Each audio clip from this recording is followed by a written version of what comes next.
people do you know who've allowed their mind to control them instead of the other way around?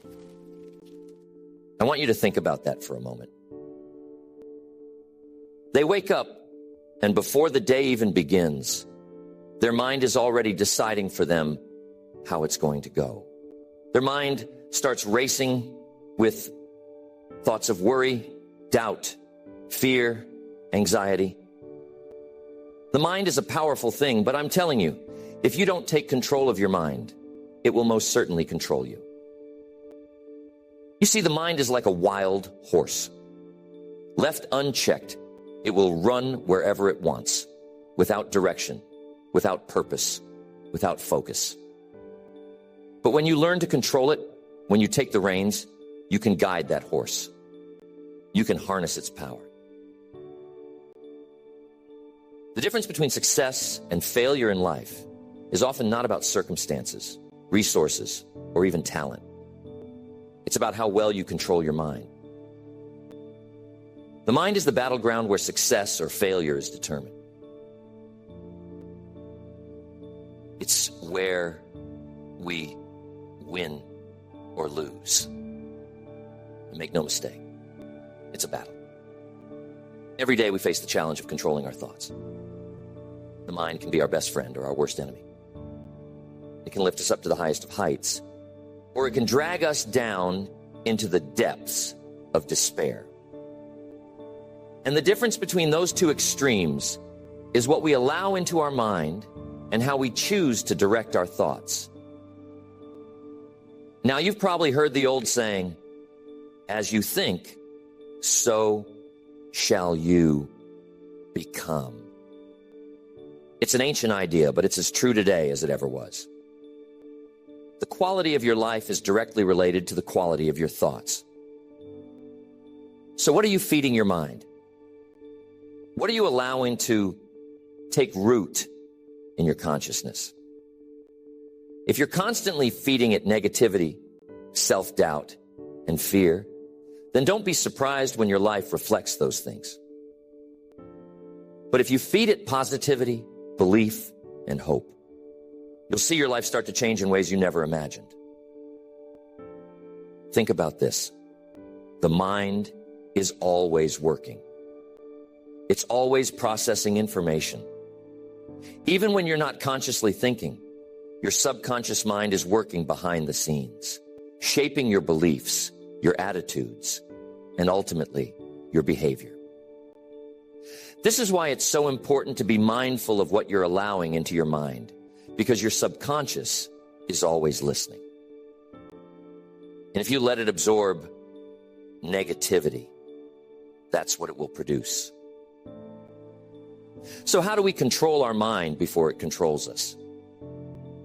First, we have to recognize that the mind, like any other tool, requires training. Just like you wouldn't expect to pick up a musical instrument and play a masterpiece without practice, you can't expect to control your mind without discipline. Discipline is the key. And I'll tell you, it's not easy. It requires effort. But the rewards of a disciplined mind are worth every bit of the work it takes. When I was younger, I wasn't always the most disciplined thinker. I allowed myself to get distracted, to focus on things that didn't matter, to worry about things I couldn't control. And it affected my life. My productivity suffered. My relationships suffered. And most importantly, my sense of well-being suffered.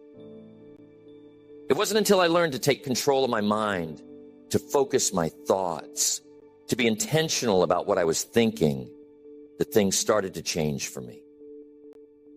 And that change didn't happen overnight, but slowly, day by day, thought by thought, I began to see the power of a disciplined mind. One of the best ways to take control of your mind is through the practice of self-awareness. You've got to become aware of what you're thinking.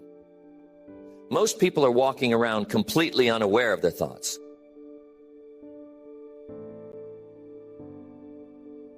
They're on autopilot, letting their mind run wild, reacting to whatever comes their way.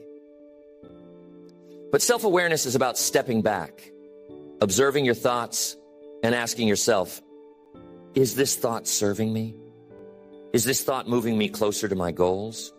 Or is it holding me back? Now, don't get me wrong. Self-awareness isn't about judging yourself or beating yourself up for having negative thoughts. We all have negative thoughts from time to time. But self-awareness is about recognizing those thoughts and deciding whether you're going to let them stay or whether you're going to replace them with something more constructive. Here's a technique I use that can help you take control of your thoughts. I call it thought replacement. When a negative thought pops into your mind, don't try to resist it. What happens when you try to resist something? You give it more energy, more power. Instead, replace it. If you're thinking, I'm not good enough, replace that thought with, I'm capable, I'm strong, I'm worthy.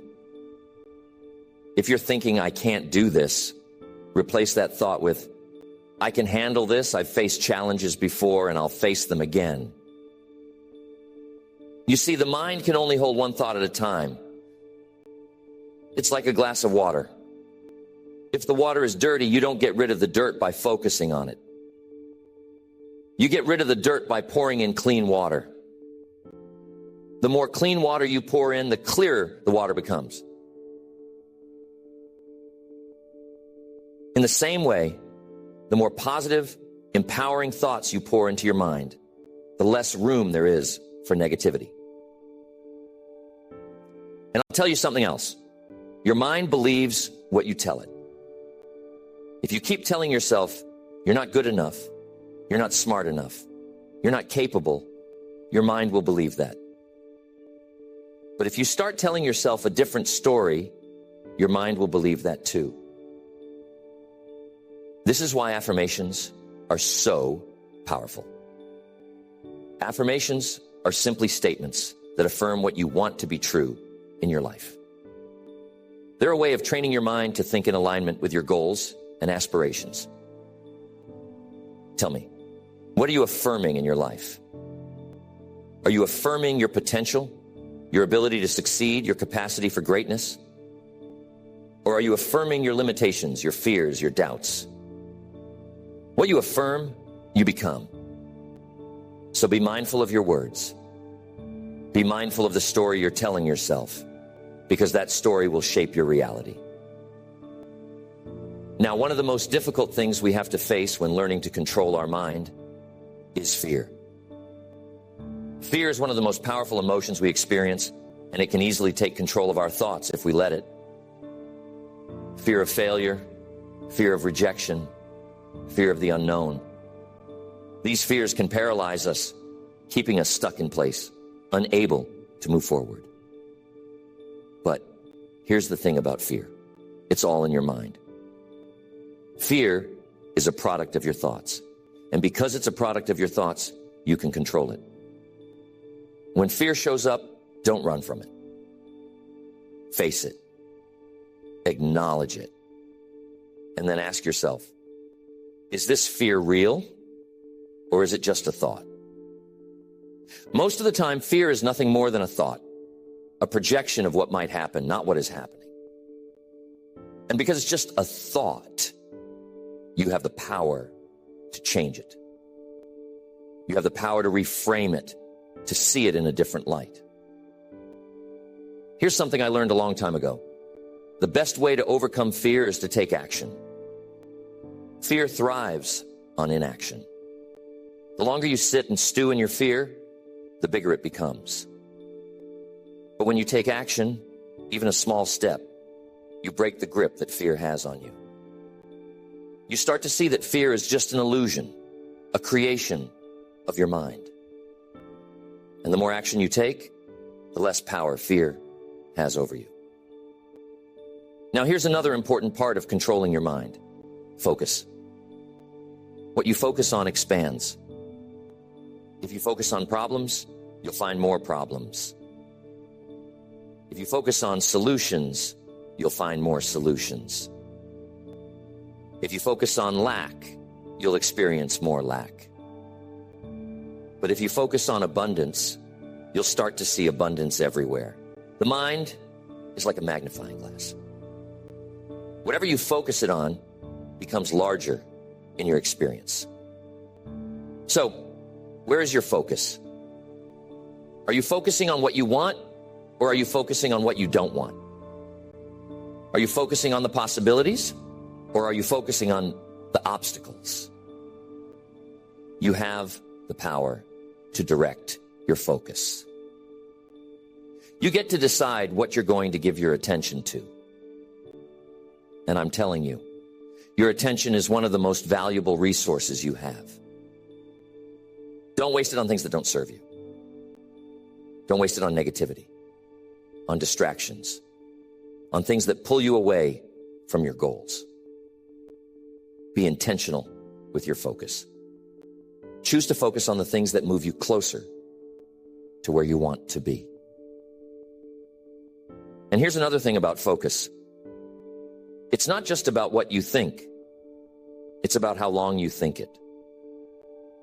You can have a positive thought, but if you only think it for a moment and then go back to your old patterns of thinking, it won't make much of a difference. You've got to sustain your focus. You've got to keep your mind fixed on what you want, even when distractions try to pull you away. Now, I know what you're thinking. Jim, that sounds good, but it's easier said than done. And you're right. It is easier said than done. But here's the good news. You can get better at it with practice. Just like anything else, controlling your mind takes practice. You won't say master it overnight, but with time and effort, you'll get better at it. And the better you get at it, the more control you'll have over your life. I want you to think of your mind like a garden. A garden requires care, attention, and effort. If you don't tend to it, weeds will grow, and those weeds will choke out the plants you want to grow. But if you're diligent, if you pull the weeds, if you water the plants, if you give the garden the attention it needs, it will flourish. Your mind is the same way. If you don't take care of it, if you don't pay attention to what's growing in there, negativity, doubt, and fear will take root. But if you're diligent, if you're intentional about what you plant in your mind, if you cultivate thoughts of positivity, belief, and possibility, your mind will flourish. You'll see the results in your life. Your relationships will improve. Your career will take off. Your sense of well-being will skyrocket. But it all starts with controlling your mind. You have to be the gardener. You have to be the one to decide what gets planted and what gets uprooted. And that takes work. It takes discipline. It takes effort. But I promise you, the rewards are worth it. So what's the first step? How do you begin to take control of your mind? It starts with a decision. You have to decide that you're going to be in control, that you're not going to let your mind run the show anymore. You have to make a commitment to yourself that you're going to do the work necessary to train your mind.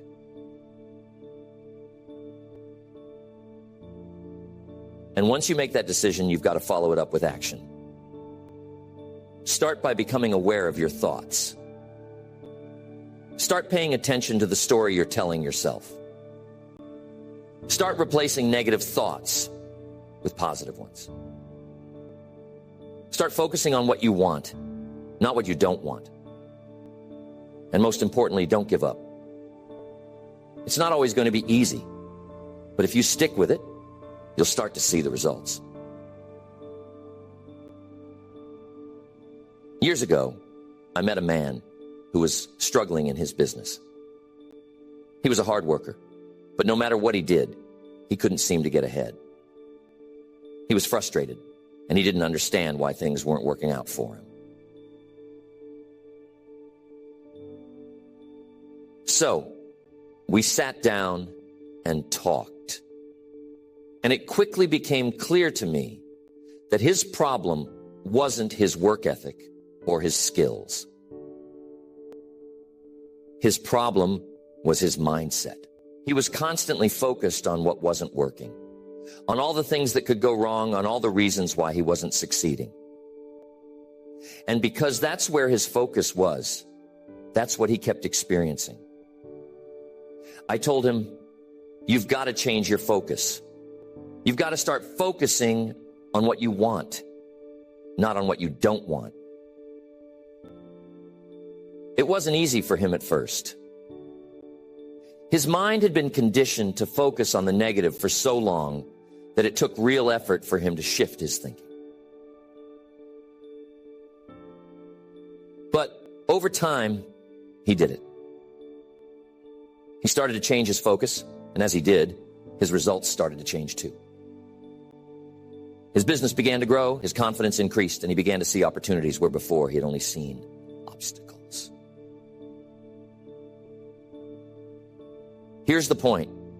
When you control your mind, you control your destiny. You have the power to shape your life by shaping your thoughts. But it all starts with you. No one else can do it for you. You have to be the one to take control. And I want you to know that it's never too late to start. It doesn't matter how long you've been letting your mind control you. It doesn't matter how many negative thoughts have taken root in your consciousness.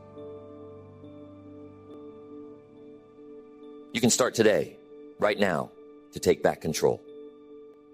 You can start to plant new thoughts, new beliefs, new possibilities. Remember this, you are the master of your mind, not the other way around. Your mind is a tool, and like any tool, it's meant to be used for a purpose. But you have to be the one to guide it, to direct it, to control it.